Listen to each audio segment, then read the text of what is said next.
Alberto Terol es una persona curiosa e inquieta, con más de 20 años de experiencia. Suele hacerse más preguntas de las que es capaz de contestar, y es de naturaleza optimista. Arrancó en consultoría, pero pronto vio que lo suyo era el diseño de productos en una empresa innovadora como 3M. Soy Dani Saltarén y este es el Upgrade Podcast, un podcast en el que hablaremos de sistemas de liderazgo, escalar equipos y gestión. Traeremos a profesionales de distintos ámbitos para que juntos hablemos sobre retos, fallos, triunfos y entender así nuevos modelos de liderazgo. Tentado por la misión de poner en marcha el área de innovación en la aerolínea Iberia, montó un equipo de diseño de servicios y sobrevivió al embiste de la pandemia.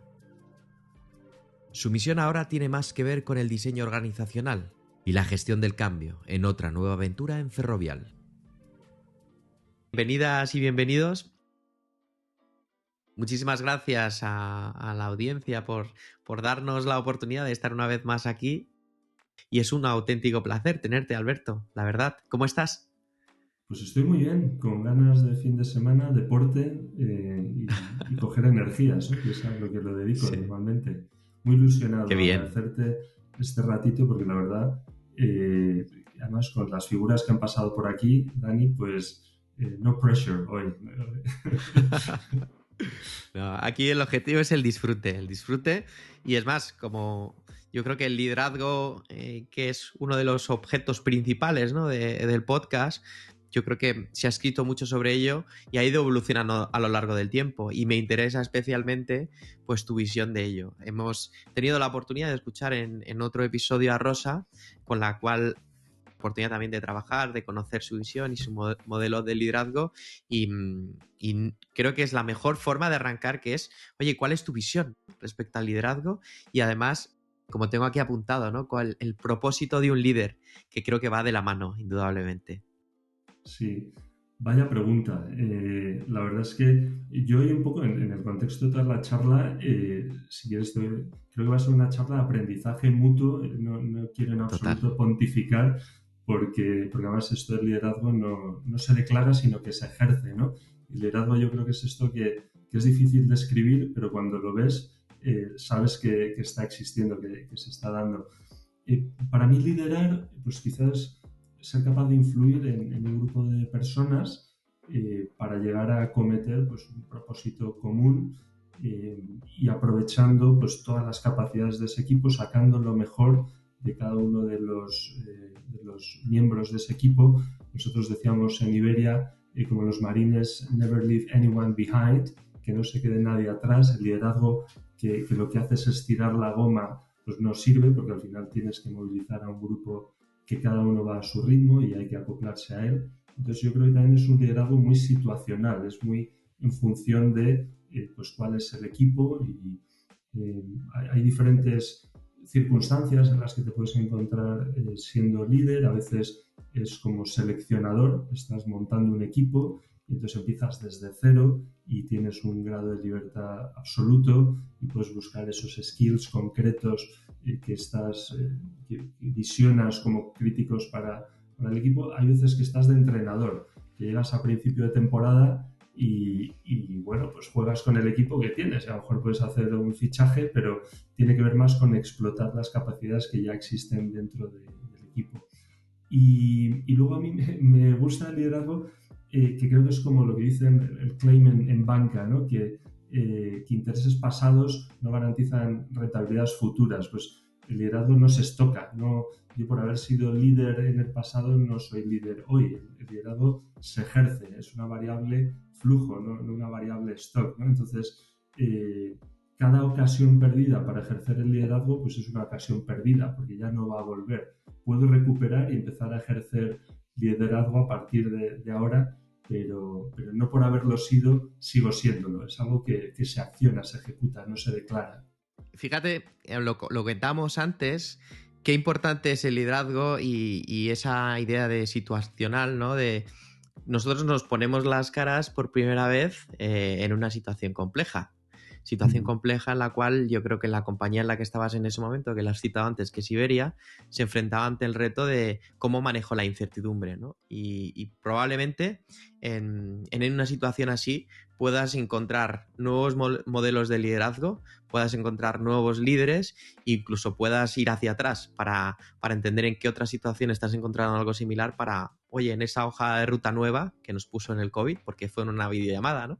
En la que hablábamos sobre el futuro en ese sentido, pues ese liderazgo se había ejercido y me parece muy interesante cómo ha cambiado a lo largo del tiempo, porque cómo ha cambiado esa visión del liderazgo cuando estamos ante una situación totalmente controlada, como lo era Iberia antes del COVID, a justo cuando estalla el COVID y os veis en el momentum de reorganizaros y organizar la compañía, ¿no? Y en ese viaje del líder, ¿qué encontraste? O sea, ¿qué compañía encuentras el día después en el que cambia absolutamente todo el paradigma, ¿no? De ya no nos podemos mover. A partir de ahora, ¿qué hacemos? Qué gran reto, ¿no? Liderar en ese contexto. Una aerolínea que prácticamente condenada a volar poquito o casi nada, algunas semanas. Y ahí fue muy interesante porque se produjo un fenómeno de liderazgo individual y liderazgo colectivo. Me refiero, por ejemplo, al liderazgo colectivo. Como aerolínea se podría haber tomado la decisión de wait and see, ¿no? Vamos a ver qué pasa, cómo transcurren los acontecimientos. También el sesgo retrospectivo yo creo que a veces nos nubla, pero en aquella ocasión no sabíamos si eran días, semanas, meses o luego fueron años. Entonces, esa decisión que había que tomar, la verdad es que era muy valiente. Yo creo que el comité de dirección en aquel momento tomó una decisión tremendamente valiente, que fue el seguir volando todo lo que se pudiera. Ocasión en la que se podía volar, se volaba, porque además eso pues es lo que te mantiene a los equipos enganchados, entrenados, operativos, listos, preparados, y mientras que el wait and see, pues que otras aerolíneas tomaron esa decisión, pues hubo gente que salió luego de las empresas, fue muy difícil recuperarlas, pierdes ese momento de tensión. Entonces se produjo un momento de liderazgo a nivel compañía, clarísimo, creo que Iberia lideró en la industria, y luego se produjo un proceso de liderazgo individual también, ni siquiera a nivel managers y equipos, a nivel individual, es decir, tú tenías que decir en ese momento pues cuáles eran tus competencias críticas y cómo explotarlas en esa nueva situación.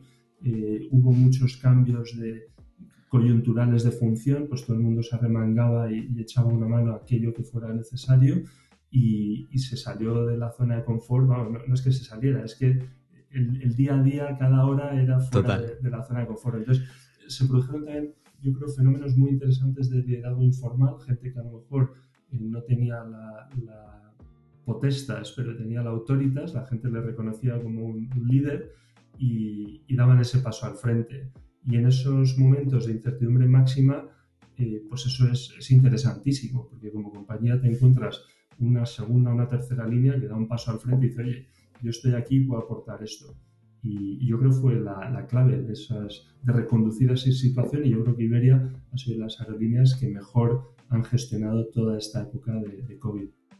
¿Cómo es esa autogestión, ¿no? Es decir, ¿cuáles son los rituales, cuáles son las dinámicas que te permiten mantenerte fresco ante yo creo que es picos de estrés absolutos, ¿no? Porque no sabes qué va a ocurrir, ¿no? Como líder, entiendo que en esos rituales, una de las cosas que me maravilla también de esta conversación es que he tenido oportunidad de quizás conocer liderazgos más jóvenes en cuanto a que su carrera no ha tenido tanto recorrido como la tuya, ¿no? Y ahora mismo preguntarte precisamente esos rituales habrás probado un montón de cosas, ¿no?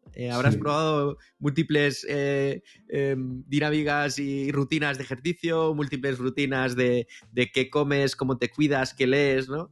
Y en ese momento qué importante es el autocuidado, ¿no? Y cuál es el hoy y si cambió en ese momento, si tuviste que cambiar algo ante el pico de estrés máximo de, oye, no tengo ni idea qué va a ocurrir en ese autocuidado como líder. 100%. Yo, primer comentario es que esas recomendaciones son hiperpersonales. Yo creo que cada uno tiene su mecanismo de anclarse a tierra y ver, pues en algunos casos es el deporte, en otros casos es la socialización, en otros casos hay gente que quería hacer muchas cosas, hay gente que quería reflexionar un poquito más, o sea, diferentes ritmos, diferentes técnicas. Y yo creo que ahí el rol del líder, yo tenía un manager, un director en 3M que siempre decía, esto es de face reality and provide hope, decía, ¿no?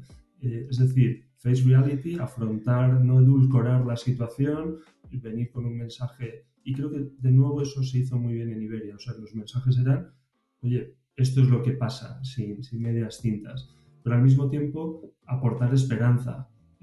Oye, pues tenemos estas capacidades, podemos desarrollar esta actividad, hay unos vuelos cargueros que podemos hacer, y eso a nivel grupo pues también ocurría, ¿no? Entonces, yo creo que cada uno tiene su forma de resistir estas. Lo que está claro es que si todos entramos en pánico, pues mal vamos, ¿no?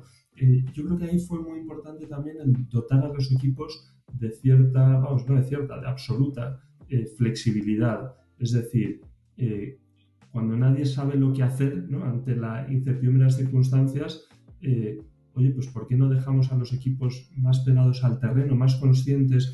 No ya en Iberia, yo esto me lo he encontrado también en 3M, o sea, esas capacidades de las personas, los equipos que están en primera línea de combate, pues son los que mejor te van a describir. Oye, ahora hay que apoyar aquí, ahora hay que apoyar allá, vamos a rebalancear, porque eso desde el PowerPoint y el Excel, pues no lo observas, ¿no? Entonces, creo que también toda esta situación de COVID ha servido para descentralizar la toma de decisiones en las empresas, no en todas, pero yo creo que es la forma correcta de hacer las cosas, porque es imposible desde la Torre de Marfil controlar, todavía ya es imposible en una situación estable, pero ya en una situación absolutamente de incertidumbre y volátil, pues esa sensibilidad de los equipos en el terreno la necesitas. Y probablemente los canales informales de información, de flujo de información, eran mucho más relevantes que las grandes comunicaciones centralizadas, ¿no? Yo creo que ese viaje lo estamos haciendo todas las organizaciones. A mí me gusta mucho el ejemplo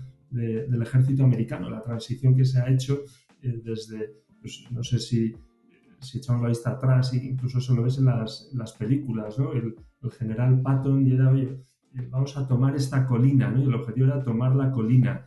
Y de repente el ejército americano se da cuenta que tiene que delegar más la ejecución del purpose, de la misión. O sea, tú tienes que determinar una misión a un nivel bastante más alto y ya el equipo verá cuál es la forma de ejecutarla. Y trazándote, por ejemplo, pues también un paralelismo con 3M, pues tú puedes determinar una misión que es ser la compañía con más ventas en Europa. Bueno, pues fenomenal, has determinado una colina. Yo creo que hay otro tipo de misiones mucho más interesantes, ¿no? Es, oye, queremos un récord de rentabilidad este año y eso lo puedes hacer de muchas formas. Puede ser jugando con el mix de producto, puede ser jugando con el precio, jugando con los costes, eficientando fuerza comercial. De repente el sudoku pues gana en grados de libertad y ahí va a surgir la magia, ¿no? Si las instrucciones son demasiado deterministas, pues no dejas fluir esa capacidad que tiene el equipo. Sí, ahí compartimos en cuanto a visión y modelo de liderazgo, conectando, ¿no? con el ejército americano. Hay un libro que para mí, cuando llegó a mí y tuve la oportunidad de leer, que se llama Team of Teams, habla del modelo de el jardinero, ¿no? Yo lo que hago es, en vez de hacer una microgestión donde hay una clara organización jerárquica, ¿no? y un proceso para que se acepten las cosas, en lo que me encuentro es crear el entorno, el espacio, ¿no? El contexto para que precisamente el equipo funcione sin necesidad de que yo tenga que estar ahí constantemente mirando. Y preparar ese entorno este es el propósito. Si yo voy a la microgestión, no te digo exactamente cómo, porque en el libro una de las cosas que habla es que hemos dejado de ganar las guerras con los mapas, cuando ya el mundo es más complejo que complicado, es cuando yo tengo que preparar ese entorno para que mi equipo crezca, sin necesidad de que yo tenga que estar ahí en el día a día. 100%. Es muy difícil. Mi reflexión es, y la pregunta también es culturalmente, ¿cuáles son esas cosas que nos conectan con el pasado, el taylorismo? Es decir, cómo los procesos, las personas estamos formadas para pensar en procesos complicados, de cojo un tornillo, lo aprieto, ¿no? pongo una placa versus cuando la multivariedad y el desorden llega a nuestras vidas. ¿Cuáles son esas cosas que nos detienen y no nos permiten pensar en lo que comentas, ¿no? Y cómo dejo de estar ahí todos los días mirando y diciéndote qué tienes que hacer. Este es el propósito. A partir de aquí, si entiendes el objetivo, trabaja. Yo te voy a dejar los espacios, los recursos. ¿Qué ves, ¿no? en nuestro día a día que quizás nos aferra al pasado y seguimos intentando ganar las guerras con mapas, ¿no? Cuando la realidad ha cambiado tanto. Bueno, yo ahí en muchos comentarios me inspira esa pregunta. Primero retomo el Team of Teams y los jardineros y te diría, ¿y qué tipo de jardinero? ¿No? Porque yo siempre me gusta mucho la metáfora entre el jardinero francés o el jardinero inglés. Tú te vas a Versalles, ¿no? Y es el jardinero francés y son esos parterres absolutamente lineales, ordenados, geométricos del siglo XVII. Y en cambio te vas al siglo XVIII, tú te vas a Londres, a Hyde Park y de repente es un jardín que fluye, orgánico, integrado. Entonces, y está planificado, pero no lo sientes como tal. Has dado esos grados de libertad de los que hablábamos, ¿no? Entonces, yo, pues, la verdad es que en estos momentos de incertidumbre máxima es que esa planificación no ocurre. Perdón, no es que no ocurra, es que no es efectiva porque no tienes todas las variables. También, y yo he sido Strat Planner en 3M, tampoco creo en, bueno, oye, pues como esto todo es volátil e incierto y tal, pues no planificamos. No, tú tienes una hoja de ruta y lo que tienes es que ser capaz de pivotar relativamente rápido, primero adelantarte, ¿no? Tener indicadores tempranos de que la situación está cambiando y luego adaptar esa hoja de ruta y tener montadas unas capacidades en una serie de escenarios que entiendes que son potencialmente probables y posibles y poder presionar el botón para ejecutarlas, ¿no? O sea, de nuevo esto no es wait and see. Iberia, de nuevo, tomando ese ejemplo, pues decidió dar un paso para adelante y tener actividad. Es un modelo y podría haber fallado, pero eso te pilla. La ventaja de esto es como el fútbol, el baloncesto. A mí me gusta mucho el deporte. No es lo mismo recibir la pelota en parado que recibirla en movimiento. Tú cuando estás en movimiento tienes una inercia que puedes reconducir. Si estás en parado te cuesta horrores ponerte a funcionar, ¿no? Y yo creo que esa metáfora pues también es interesante. Yo hay otra, recuperando y siguiendo con el mundo de las metáforas, que veo en el liderazgo, que es la metáfora del quitanieves. Yo veo ese líder que lo que hace es en ese entorno en el que hay incertidumbre, hay estrés, hay tensión, pues actúa como máquina quitanieves que elimina obstáculos de la carretera, que no es definitivo porque la nevada sigue cayendo y el que va detrás, el equipo, pues va a tener que poner cadenas o va a tener que pedir que pase una segunda vez la máquina quitanieves, pero ha hecho una primera limpieza. O sea, yo entiendo, y quizá te lo digo con una de las primeras preguntas que habías hecho, del modelo de liderazgo en el que creo, pues es ese servant leadership, que no sé muy bien cómo traducir en español. Se habla en general siempre este modelo en términos ingleses, que es con vocación de servicio, de ayudar al equipo que tengo alrededor, esa máquina quitanieves. Por profundizar en la pregunta del por qué no, intentando mirar hacia el futuro, en el hoy, ¿qué es lo que nos frena para poder, si se tratase de un jardinero, el poder desarrollar esos nuevos modelos de liderazgo? Entiendo que por darle un matiz o quizás algo de luz a la posible respuesta que yo me imagino, no sé si tiene que ver con la certidumbre, es decir, nosotros nos queremos ir a la cama sabiendo que hemos hecho un buen trabajo. Irnos sin saber que estamos aportando valor, porque yo creo que todos en nuestra vida profesional es lo que buscamos al final, ¿no? Es decir, estoy aportando valor. En esa certidumbre están todas aquellas enseñanzas que vienen de la vida en la que te habla de los problemas complicados que no complejos. Entonces, en esa certidumbre yo me voy a modelos de liderazgo quizás más, si yo no estoy, no funciona, si no te digo exactamente qué es lo que tienes que hacer, no lo vas a hacer.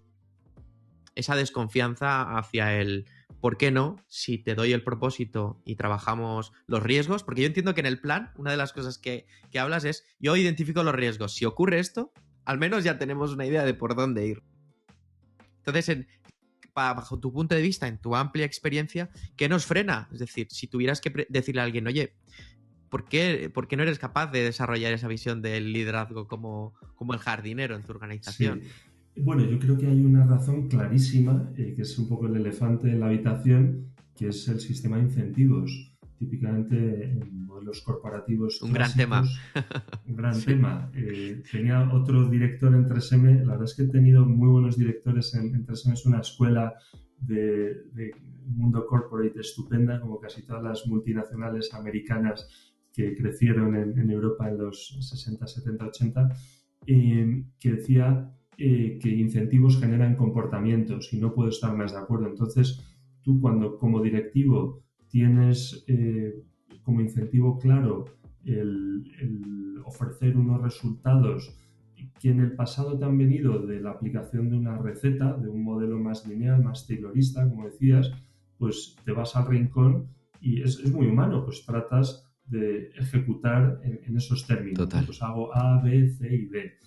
Yo creo que en otro tipo de empresas donde los incentivos, por ejemplo, estén más alineados con el desarrollo de capacidades, pues de repente las cosas cambian, porque a mí no se me mide solo por la fuerza de ventas, sino por, imagínate, yo por ejemplo, esta conversación la he tenido mucho en Iberia, pues con Rosa, con Adrián, con Martín, sé que los conoces bien, que es, oye, la misión de un área de diseño en una organización, y te diría que cualquier organización, cualquier área corporate, sería la desaparición, es decir, un área de innovación, un área de diseño.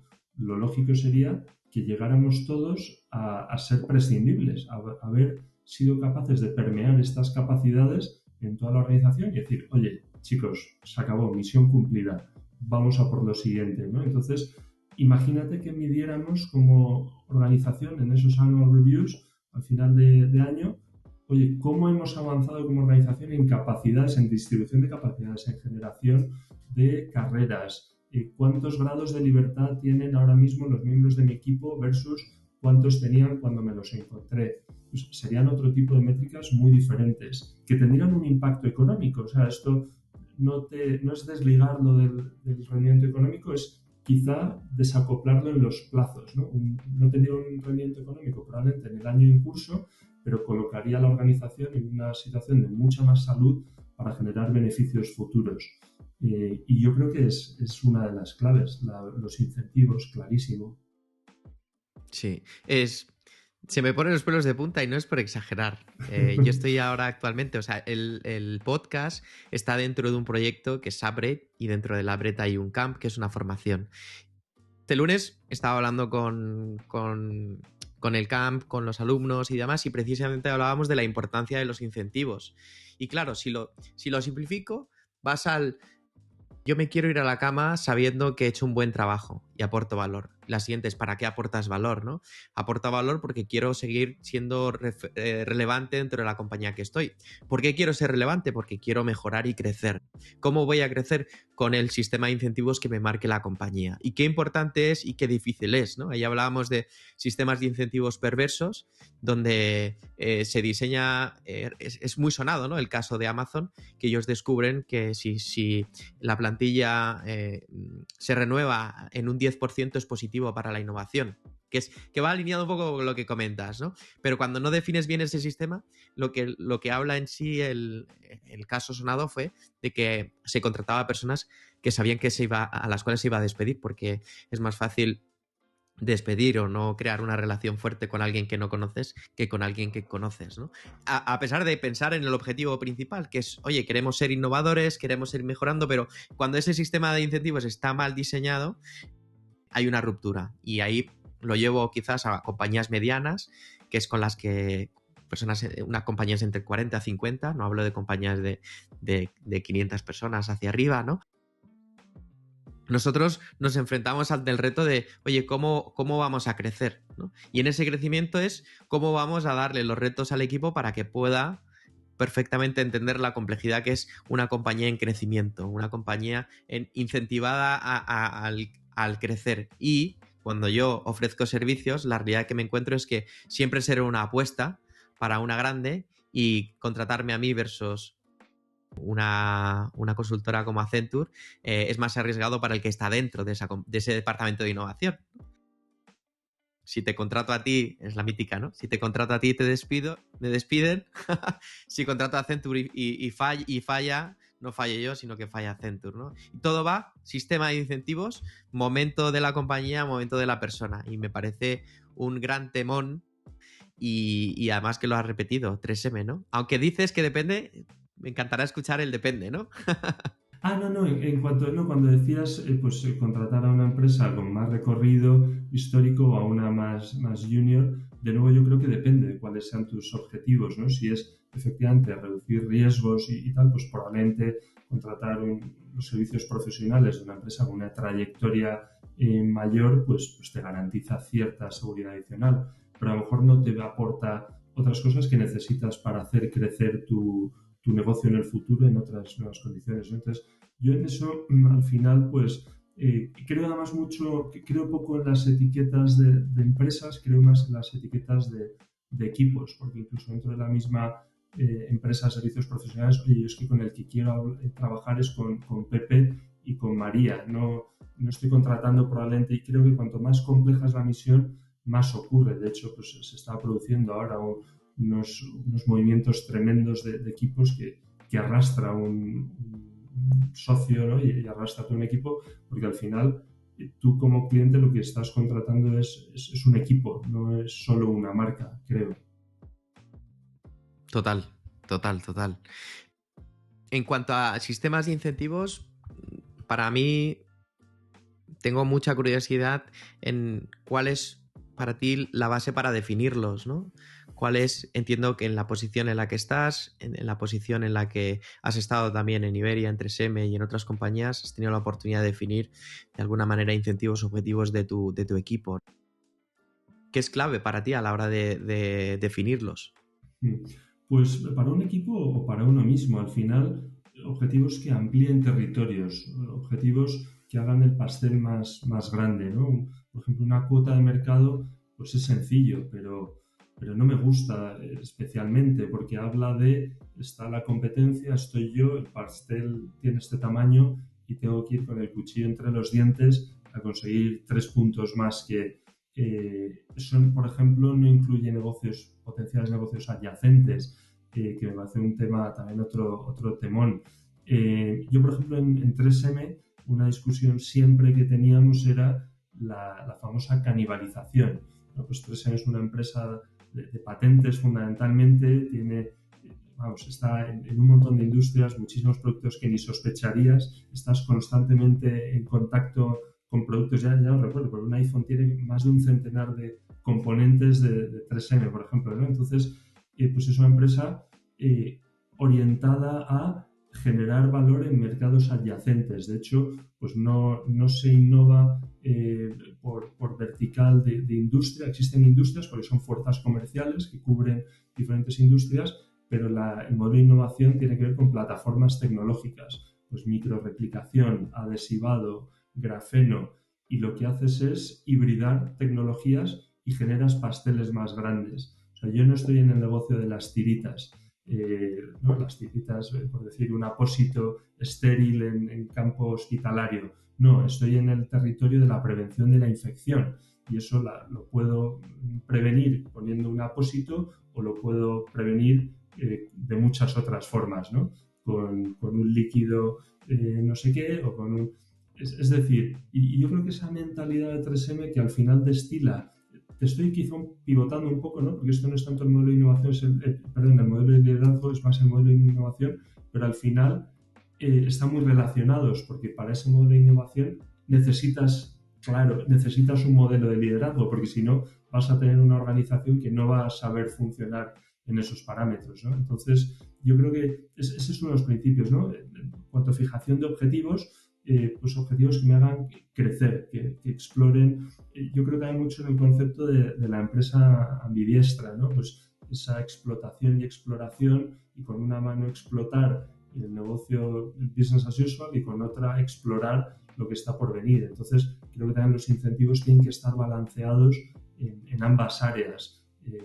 Es verdad que luego hay equipos muy enfocados a explotación, otros más a exploración, pero creo que ambas organizaciones tienen que tener un poquito del otro. Y luego, por ejemplo, hay otro fenómeno interesante, creo, a la hora de fijar objetivos, que es fijar objetivos a lo largo de toda la cadena de valor. Es decir, por ejemplo, yo he estado en organizaciones de ventas y marketing que clásicamente pues tienen incentivos en muchos sitios o han tenido, y yo creo que afortunadamente ya no, muy diferentes, ¿no? Pues el marketing es push, push, push, generar producto, pipeline, no sé qué. Ventas es vender, vender, vender, vender, ¿no? Entonces dices, oye, a lo mejor esos dos objetivos no están alineados porque se produce un desacople. A lo mejor el equipo de producto ha diseñado cosas que es imposible comercializar y los equipos de ventas pues están comercializando productos que a lo mejor no son rentables o no apoyan la línea estratégica de la compañía. Entonces, creo que alinear, por ejemplo, áreas de ventas con objetivos de marketing y áreas de marketing con objetivos de ventas, y te estoy dando esos dos ejemplos, pero por ejemplo yo metería en la ecuación a R&D también, al laboratorio, porque el laboratorio, y eso también, he tenido fábrica y laboratorio en Inglaterra con 3M, pues ¿por qué no, aparte del throughput, de la cantidad de tecnología que sale por la puerta de esa fábrica, no tienes ligado a un objetivo de ventas en el cliente final, porque al final la cadena va a llegar allí, ¿no? Yo, si produzco algo que luego no cumple características técnicas, bueno, o sea, al final eso es definir objetivos un poquito, es una visión un poquito más ambiciosa, hay que trabajarlo más. O sea, yo recuerdo semanas en estos ejercicios de determinación de objetivos, porque creo que es un ejercicio que a veces se pierde la conciencia de lo importante que es y genera comportamientos. Incentivos genera comportamientos. Sí, sintetizando, es qué importante es definir esos objetivos porque son lo que va a mover la compañía hacia adelante. Cuando no somos capaces de definir esos objetivos teniendo en cuenta que al final se convierten en incentivos para que las personas no tengan fragmentado el foco, sino que todos vayamos a una, lo que se genera es el ruido y sin buena comunicación es aún más caótico y más complejo de resolver, ¿no? Y sin propósito, que yo creo que es algo que creo que es fundamental. Y en ese propósito está la ambición, que lo comentas, es decir, oye, ¿por qué estamos haciendo esto? ¿No? Habrá un propósito superior más allá de conseguir una venta, sino hay un porqué total. Vamos a pensar en ese porqué total y vamos a definirlo poco a poco. Entiendo que dentro de tus mecanismos, también trabajando desde la innovación, porque tu driver principal será empujar la compañía hacia adelante, mirando nuevos horizontes, ¿no? Si mi propósito es mirar hacia adelante, vamos a pensar de forma ambiciosa, pero alineemos a todas esas pequeñas partes porque si no de forma fragmentada será un auténtico caos. Y ahí vamos hacia la comunicación. Perdona, Sí. ibas a decir algo. No, iba a decir la importancia del propósito y bueno, y las generaciones más jóvenes esto lo tienen clarísimo, es un criterio de selección. Vamos, no es selección, digo, por la parte no del empleador, sino del empleado. Llegan a la puerta, oye, ¿cuál es vuestro propósito como compañía? ¿Por qué por qué estáis haciendo lo que estáis haciendo? ¿No? Entonces, eso lo tienes muy claro, aparte de que es absolutamente necesario como compañía, va a ser un criterio de poder acceder a mercados de talento, de gente potente que no se mueve si no ve un propósito en lo que hace, claro. Perdona por la acotación, pero No, perfecto, perfecto. Yo estoy disfrutando mucho de la conversación. Espero que el oyente que esté al otro lado también es como una masterclass también de poder acceder hoy a tu trayectoria y tu visión. Después de haber pasado por varias compañías que ya las cito en la intro para que tengan un poquito más contexto de ti. Yo estoy disfrutando. Te decía sobre la comunicación, que también hemos hablado un poquito sobre lo importante que fue en su momento en Iberia, cómo es de clave comunicar de forma clara, precisamente el no, el sí. Yo intento en mi equipo aplicar el radical candor, ¿no? Que es esa franqueza radical donde no te digo me gusta o tengo la sensación que, sino intento ser concreto y específico. Pero en escala, porque para mí es quizás más fácil, teniendo en cuenta que mi compañía no son 60 y pico personas, ¿no? Una compañía de cientos de miles. ¿Cómo orquestas y lideras una comunicación con tantos puntos de contacto en ese sentido como líder? Sí, bueno, y además no hay un único mensaje, ¿no? Porque yo creo que la comunicación es también muy contextual, ¿no? Probablemente yo no comunico a todos los miembros de mi equipo de la misma forma. Yo creo que hay una cosa que tanto desde el mundo del diseño como del producto, del marketing, tenemos muy claro los que venimos de ahí, que es el entender a tu cliente, y aquí es una especie de cliente interno, el miembro de tu equipo, ¿no? Y tienes que entender qué palancas le mueven, y hay que adaptar la comunicación a esa forma mental que tiene esta persona de operar. Entonces, yo sí, bueno, consideraciones generales, efectivamente, lo que te comentaba antes, face reality, provide hope, es decir, oye, las cosas son así, tratemos a la gente como adultos, contémosles qué ocurre, por qué ocurre. Luego a veces pues hay que hacer, ¿no? Pues como hacen en Amazon, commit and agree, ¿no? Dissent and agree, perdona. Es decir, oye, yo no estoy de acuerdo con lo que hemos decidido, pero me sumo al carro de ejecutarlo, porque entiendo que más allá de mi opinión personal, pues esto que me estás contando tiene sentido para el equipo y es bueno para la compañía, ¿no? Entonces, pero sí, adaptar mucho, sobrecomunicar, y esto pues yo creo que siempre pecamos de falta de comunicación, nos creemos. El problema cuando comunicamos, esto lo hablo con mis hijos muchas veces, te voy a hacer preguntas, aprender, y te das cuenta cómo aprende un bebé, haciendo preguntas, porque declarando lo que sabes, pues sí, le aportas al otro, pero tú no amplías tu conocimiento. A ti lo que te interesa es capturar lo que sabe el otro y que tú a lo mejor no eres consciente, ¿no? Entonces, creo que en comunicación muchas veces nosotros tenemos la idea clara en nuestra mente, lo vemos obvio, pero no somos conscientes del contexto que tiene el receptor, de la cantidad de mensajes que le están llegando, de que le llega el tuyo, pero le llegan de otros estamentos de la organización, de que le llega de sus peers. Entonces, yo creo que hay que comunicar, y cuando crees que has comunicado suficiente, volver a comunicar un poquito más, ¿no?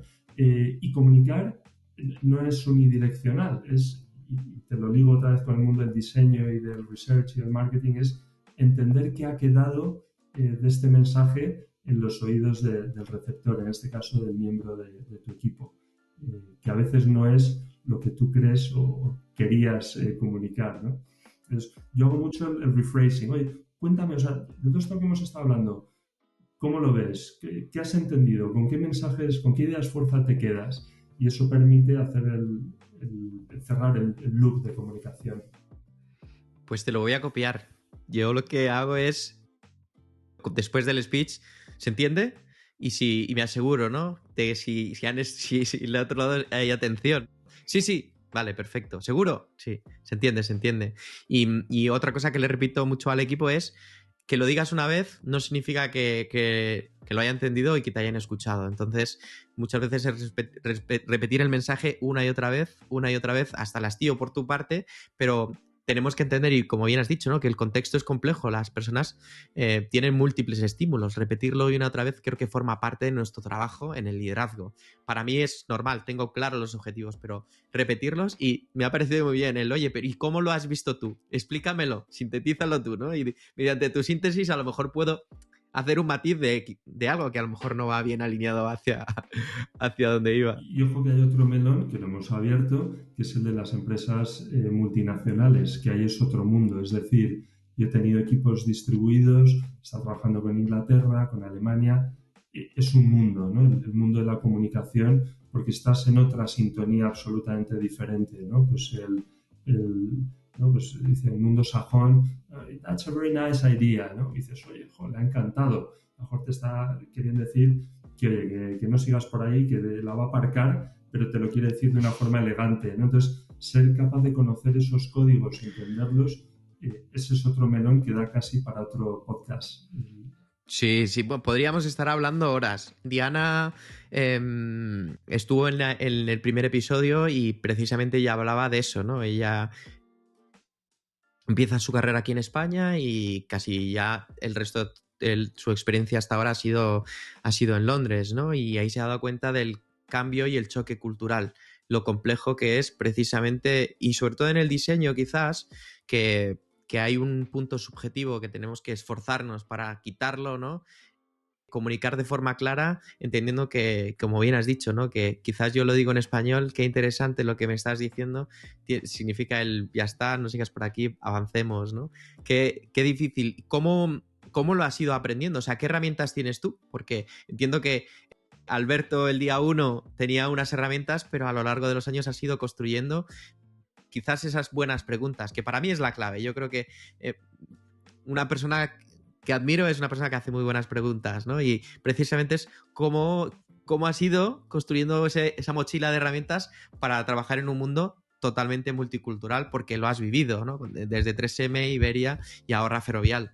Sí, yo creo que gran parte tenemos una ventaja, de nuevo, los que hemos estado en el mundo de research, de producto, de diseño, que es que este concepto de entender a tu cliente, pues es que lo hemos mamado desde el principio, ¿no? Entonces yo creo que son perfiles que tienen habitualmente un grado de empatía muy importante, de ponerse en la piel del otro. Yo tengo mis creencias, pero y llegar a entender las motivaciones profundas. Yo el otro día tuiteaba, no recuerdo a raíz de qué, cada vez creo menos en el declarativo y más en la etnografía, en la observación, es decir, como clientes y como miembros de un equipo mentimos como bellacos en cuanto a qué queremos, qué deseamos, y a veces no es por mala intención, es que ni lo sabemos o no lo sabemos expresar o creemos que queremos lo que, ¿no? Pues la frase esta de Henry Ford, que si le hubiera preguntado a los clientes qué querían, le hubieran dicho que un caballo más rápido. Es que eso es así, es decir, es que no es trabajo de ese miembro del equipo o de ese cliente el hacer tu trabajo en cuanto al entendimiento de qué necesita. Tú eres el que les tienes que poner una serie de opciones encima de la mesa y hacer, iterar con ellos, explorar y observar. Yo creo muchísimo en la observación, ya te digo, más que el declarativo, el etnográfico, en un mundo de research, por ejemplo. Pero hay una clave que es la empatía, esa capacidad de algunos dicen ponerme en tus zapatos. Yo creo que empatía y curiosidad te ayudan precisamente a desarrollar. Luego ya tendrás mini trucos, hacks precisamente para trabajar en múltiples culturas. Y esas diferencias culturales no solo están geográficamente hablando marcadas, sino también a nivel generacional. Has hablado de nuevas generaciones, el interés que tienen hacia el propósito, es el por qué voy a ir aquí o por qué estoy aquí. Entiendo que hay dificultad también de atraer a esas nuevas generaciones en según qué compañías, pero, y esto es algo que hablo con los compañeros de la Breakcamp, cómo es gestionar en una generación con un sistema de incentivos que no cambian, que el sistema de incentivos está para mantener el status quo desde yo soy innovación y vengo a decirte que quizás esto es diferente, que es el trabajo de Rosa y el trabajo que también en parte has hecho tú, ¿no? Es cómo lideras para un gran grupo de personas que son relevantes de una organización, pero que a lo mejor su sistema de incentivos le lleva a no cambiar.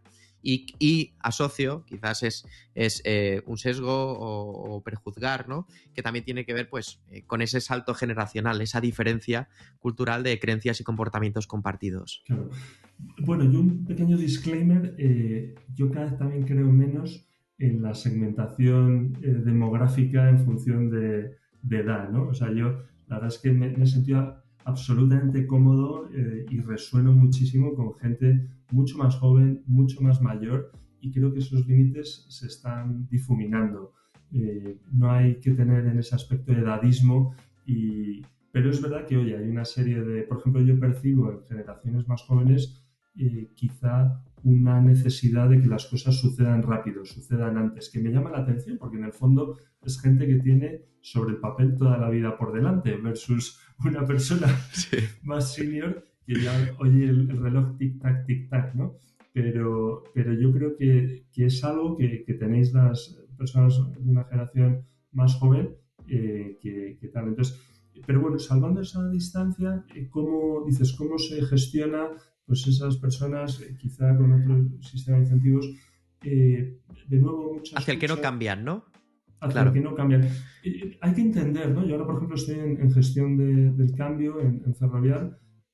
¿Por qué no se produce ese cambio? Es que yo creo que de nuevo hay que hacer un trabajo de research tremendo y hay muchos motivos. Hay razones internas, hay razones externas, hay razones históricas de, oye, es que ya me han medido 3 con esto y al final no pasó nada. Es un trabajo muy fino, hay que hilar muy fino de llegar a entender cuál es la motivación profunda de que esta persona no cambie. Yo en general, a mí me ha ocurrido mucho que he hecho mucho yo lo digo, hacer de casco azul de la ONU, ¿no?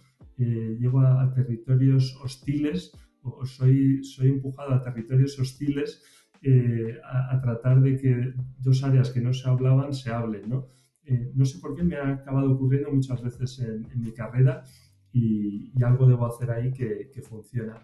Y al final, pues a mí es que me parece más sencillo, no sé, y llámame naif, ¿no? Pero quizá desde esa construcción de la motivación profunda, oye, estos dos vamos a dejar, quitemos emoción, o sea, vamos a ir a lo profundo de por qué, oye, pues mira, es que resulta que yo si hago así el proceso, pues tiene un impacto que al otro, bueno, pues va de proceso, vale, pues vamos a la rama técnica, vamos a resolver el atasco en el proceso. Oye, pues es que mira, yo es que a esta persona no la soporto. Bueno, pues esto va de un tema piel con piel, emocional, vale, es otra naturaleza. Vamos, o sea, pero hay que hacer esa disección de la razón por la que estas dos personas o estas dos organizaciones son dinamita entre ellos. Y creo que de nuevo es un trabajo de research donde tenemos una ventaja la gente que ha estado en este mundo, pues tremenda. También una curiosidad, lo has mencionado, la curiosidad, creo que las personas curiosas tienes un interés genuino por entender qué le mueve a esta otra persona, ¿no? No es un interés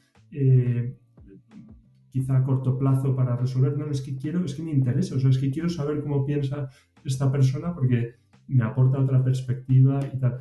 Y luego yo creo que hay otro asunto, yo creo que el liderazgo, afortunadamente, no es una capacidad innata, sino que se puede desarrollar y aprender, esa es la buena noticia, pero hay gente que le es tremendamente complicado porque no le gustan las personas, ¿no? Pues, es decir, oye, pues si tú estás en el mundo del data and analytics y no te gustan las matemáticas, pues oye, a lo mejor no es el mejor sitio para estar. Si estás en recursos humanos y no te gustan las personas, pues probablemente, y yo creo en puestos de liderazgo, pues tiene gente que le interese genuinamente el desarrollo de los equipos y que entienda que esa capacitación de equipos y ese sembrar para el futuro, pues aporta valor a la compañía y a él mismo. Sí. Jo, qué sencillo, yo creo que es de decir, la empatía, la curiosidad genuina, ¿no?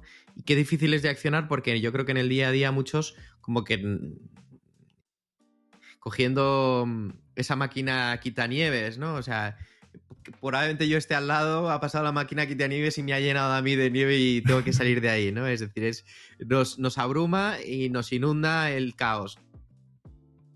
Pero es clave el por qué. Vamos a empezar por qué. Porque cuando estamos, creo yo, y estoy intentando llevarme a situaciones en mi día a día, me encuentro el estrés, la ansiedad y van las soluciones. Oye, esto se tiene que solucionar rápido. Espera. ¿Por qué? Ah, pues no sé, porque debería... ¿Por qué? Y de repente vas profundizando en ello hasta Los que 5 descubres whys, que... ¿no? Los 5 porqués. Claro que los 5 porqués, que no es ni siquiera un problema técnico, es de otra naturaleza totalmente distinto y estamos desde lo táctico intentando dar solución a un problema estratégico.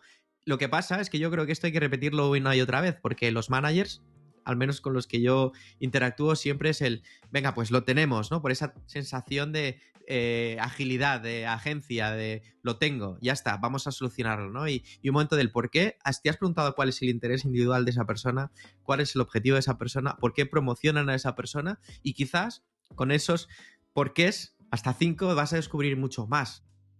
Y nos excusamos en el tiempo. Ya quizás hablo más desde mi visión y mi avance como joven líder, ¿no? Yo creo que me escudo en el no tengo tiempo y tengo que quedarme en el segundo por qué. Pero para ti es la curiosidad genuina, ¿no? El ir profundizando en el problema. Claro, bueno, y es que en términos de tiempo, ojo con el tiempo, ¿no? Porque un mal entendimiento inicial, el tratar de salvar la bola de set, pues a lo mejor te hace perder la bola de partido. Es decir, llego mucho más tarde en el proceso de entendimiento, llego al final, yo creo, por ejemplo, agencias de diseño, un área que te es muy cercana, pues llegar a entender el problema profundo de ese cliente, pues es que si no te lo encuentras al principio, te lo vas a encontrar al final y en términos de tiempo vas a ver. Entonces, y yo creo que en términos de organización, pues exactamente lo mismo, ¿no? Pues si no soy capaz de resolver estos problemas, que sí que me va a llevar un tiempo llegar a averiguar por qué Pepe y María tienen un problema en el equipo, pues eso me va a ir arrastrando años, ¿no? Entonces, haz esa pequeña inversión quirúrgica y harás su vida, la de Pepe y María y la tuya, bastante más feliz en los años venideros porque te vas a quitar un montón de inconvenientes. Sí, sí, sí, sí. Mirada al futuro, Alberto. Creo que disfruto escuchándote porque es una reflexión sobre bibliografía que has mencionado y has compartido conmigo y compartiré con la otra persona que escucha al otro lado, ¿no? Esa experiencia de situaciones complejas donde la comunicación, la claridad, el propósito se han visto reforzados en Iberia, ¿no? En anterioridad, el solidificar precisamente para estar. Yo pienso que muchas veces nos preparamos para el siguiente reto, ¿no? En 3M te has preparado para el reto de Iberia y ahora el reto que tienes por delante. Me interesa, yo creo que le interesarán muchas más cosas que no nos da tiempo a hablar y espero volver a tener una segunda sesión contigo, ¿no? Pero esa mirada al futuro, o sea, ¿cuál es el liderazgo que viene o cuál es el liderazgo que te interesa? Es ese juego de, bueno, voy a adivinar, pero sobre tu experiencia y el haber identificado patrones, esa mirada al futuro, hacia el liderazgo. Tengo aquí una de las competencias de McKinsey para el futuro, ¿no? Que probablemente sean más en el corto que en el largo, ¿no? Pero, ¿cuál es tu visión? Yo aquí tengo muchas más preguntas que respuestas, entonces te voy a ayudar a abrir melones y a ver si Venga. pues en futuros podcasts vamos cerrando. Yo, no sé, líneas argumentales de cara a modelos de liderazgo en el futuro. Creo que, y lo has mencionado, vamos hacia sistemas que dejan de ser complejos y pasan a ser, o sea, que dejan de ser complicados y pasan de ser complejos. Los sistemas complicados, más tayloristas, más modelo MBA, hago A, B, C y D y resuelvo eficiente este proceso, pues están dando lugar a sistemas complejos, ¿no? Donde necesito más un Dr. House que llegue a entender pues, que tiene lupus, ¿no? Que acaba el Dr. House siempre acaba en lupus, pero después de, Sí. de una investigación... Que en nuestro caso será, tiene problemas de comunicación. Efectivamente. Entonces, pues yo creo que ese aceptar que las cosas no son tan evidentes o tan sencillas o tan lineales, pues debe ser una capacidad de un líder en el futuro. Luego toma decisiones y muy relacionado con el anterior, es decir, antes teníamos unos plazos mayores para la toma de decisiones y cada vez están más ajustados, ¿no? Entonces, dices, ¿tengo que tomar peores decisiones? No, tengo que tomar decisiones probablemente con un grado de información menor. Yo tenía un director también en 3M, decía, oye, pero ¿estás seguro que el mercado estamos cayendo por este motivo y tal? Digo, pues no daré el nombre porque queda feo. Digo, no estoy seguro, pero creo que tenemos que ir por ahí. Y si quisiera estar seguro, necesitaría medio año de hacer number crunching. Y yo le decía, oye, pero ¿y tomaríamos otro tipo de decisiones? Y decía, pues no, yo creo que no. Digo, pues Pareto, 80-20. O sea, tenemos la información para la toma de decisiones a fecha de hoy. Entonces, creo que esa capacidad de toma de decisiones con niveles de información limitados, pues va a ser súper crítico.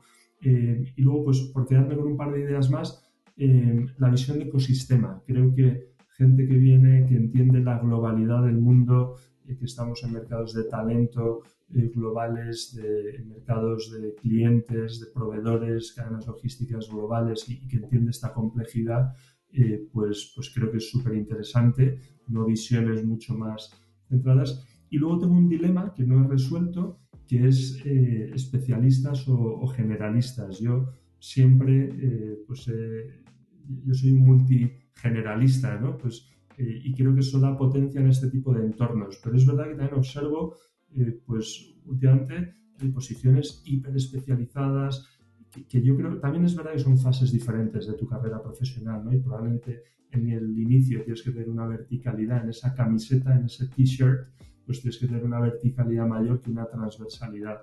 Pero al final, si lees y ya has mencionado el modelo de competencias para el futuro de McKinsey, por ejemplo, en el fondo casi todas son tremendamente transversales y muchísimas tienen que ver con el liderazgo. Hay como 4 grandes grupos. Está el self-leadership, que lo hemos tocado quizá hoy poco, pero a mí me parece muy relevante. O sea, si no eres capaz de gestionarte y liderarte a ti mismo, difícilmente vas a poder hacer a terceros.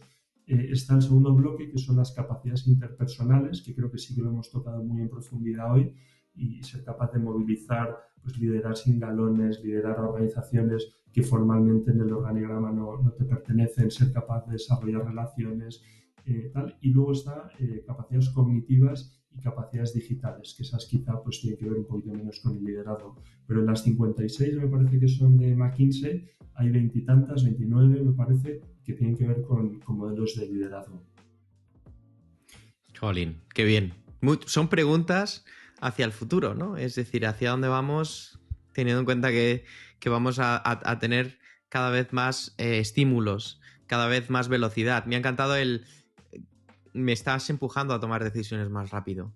¿Qué herramientas voy a tener hoy para poder tomarlas? Y quién sabe, el día de mañana la inteligencia artificial, qué papel va a tomar precisamente cuando la inteligencia artificial ejecute más rápido que yo, pero necesite de mi criterio para aplicar bien esa ley del 80-20. A mí me interesa ese futuro, donde esa visión generalista quizás es lo que hace falta para tener la empatía, la capacidad de escucha, la curiosidad innata de entender mejor el problema.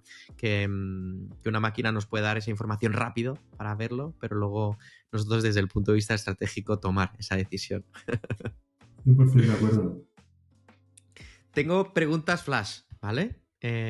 No quiero robarte mucho más tiempo, es un placer. De hecho, te diré, y lo digo delante de las personas que nos escuchan, que me gustaría hacer una segunda aprofundizando en esas capacidades interpersonales del propio líder.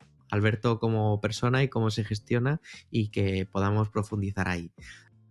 Pero no me puedo ir sin preguntarte primero cuál es tu ventaja injusta, que va alineado con esto. Sí. Bueno, a mí siempre me han dicho que conecto, que soy un conector.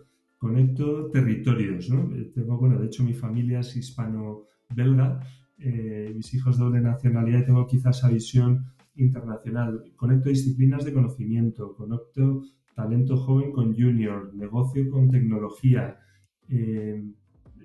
Una afición que tengo desde la pandemia, realmente 2 años, montar lo que llamo cenas eclécticas, ¿no? Me encanta traer a casa pues, gente del mundo del arte, gente del mundo de la inteligencia artificial, alguien de banca de inversión, y se producen conexiones de conocimiento muy, muy, muy interesantes. Y luego, últimamente estoy pensando ya en montar un headhunter, porque incluso están saliendo relaciones laborales entre esta gente que conectas, y me encanta. La verdad es que es un auténtico disfrute. Entonces, creo que quizá esa capacidad, ¿cómo la has llamado? La ventaja injusta competitiva. Ventaja injusta.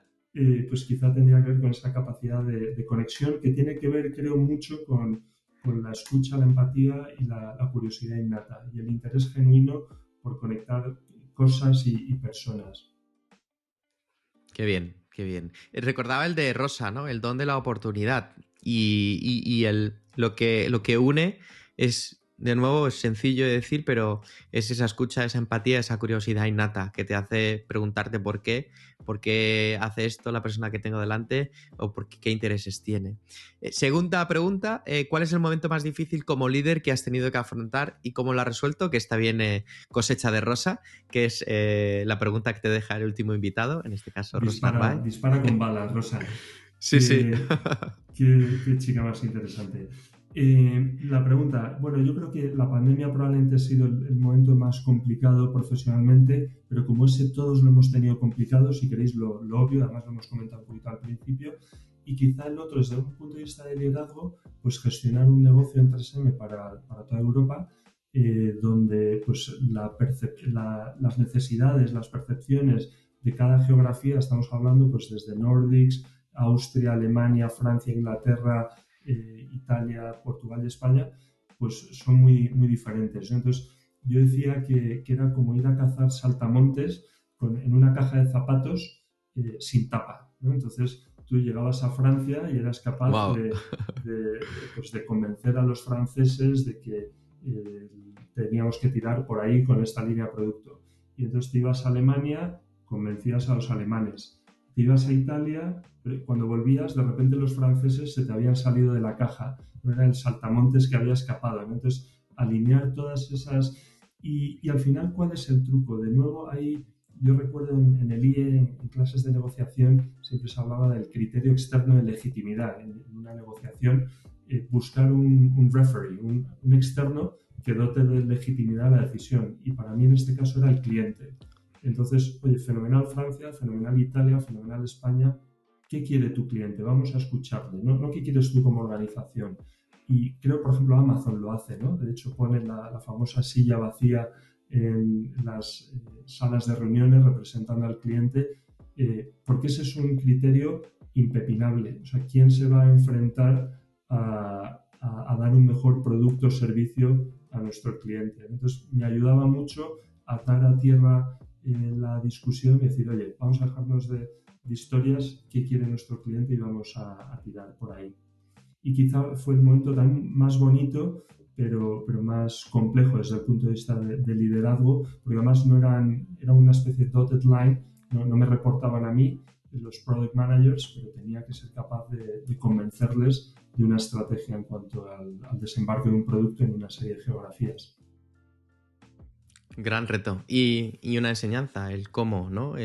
También hay otras, no sé por qué, siempre lo digo, siempre voy a quizás analogías en lo bélico, que no sé qué presidente de los Estados Unidos lo dijo, pero es el único momento en el que la humanidad se va a unir es cuando venga otra...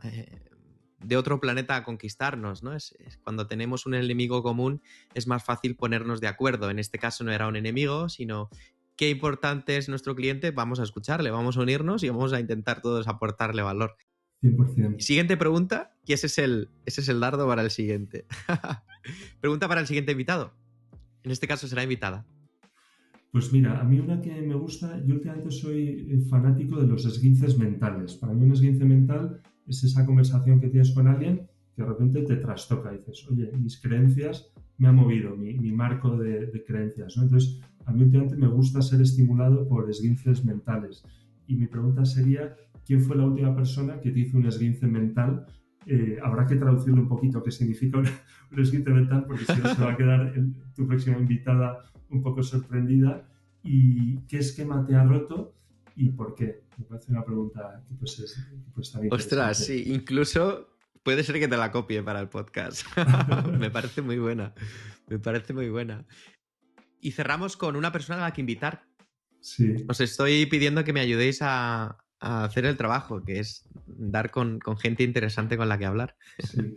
Pues la verdad es que el universo es infinito porque estos últimos años he conectado con gente muy, muy interesante, pero a mí un ejemplo, y puede sonar un poquito endogámico porque sé que hasta Rosa ha estado yo, pero a mí una persona que tienes que conocer, si no conoces ya, es Adrián Ager, que fue del equipo, fue la persona responsable de implementar todo el modelo de diseño de servicios en Iberia, lo que llamamos el Iberia Design Method, y me parece una persona muy interesante porque viene de un mundo de diseño y está pasando al lado oscuro, al lado de negocio y de corporate. Y entonces creo que te puede aportar una visión de ambos mundos. Él ahora está en Accenture y creo que esa visión complementaria del mundo del diseño desde la empresa de servicios, una aerolínea, tiene una trayectoria anterior, ha estado en agencias, pues, y la visión corporativa y desde una consultora, pues creo que puede aportar mucho a la discusión. Tomo nota. Muchísimas gracias, Alberto. Ha sido un placer de conversación. Espero que al otro lado se disfrute tanto. Escribes, compartes en tus redes sociales. Por suerte, esa generosidad que has tenido hoy de contar tu trayectoria, tus ideas y ejemplos concretos y específicos también la tienes en tus redes sociales. Las enlazaré con esta entrevista y no sé si quieras hacer algún último comentario antes de cerrar para compartir con aquellos y aquellas que nos escuchan y si no, pues desearte y que disfrutes un buen fin de semana. Nada, a mí escribir me ayuda a ordenar ideas, ayuda a ordenar el pensamiento y lo hago menos frecuentemente de lo que querría, pero a ver si lo retomo. Y nada, agradeceros a vosotros, Dani, a ti en concreto, esta iniciativa. Creo que es tremendamente interesante. Creo que además acercar el mundo del diseño al mundo del negocio, ¿no? Ahora, de hecho, ¿no? Se llama el business design, ¿no? El diseño de negocio, no el service design, business design, pues creo que puede aportar muchas cosas buenas. Entonces, desearte una larga andadura en esta plataforma de conocimiento y que siga habiendo muchos esguinces mentales de mucha gente. Yo os escucharé muy atento desde ya. Perfecto.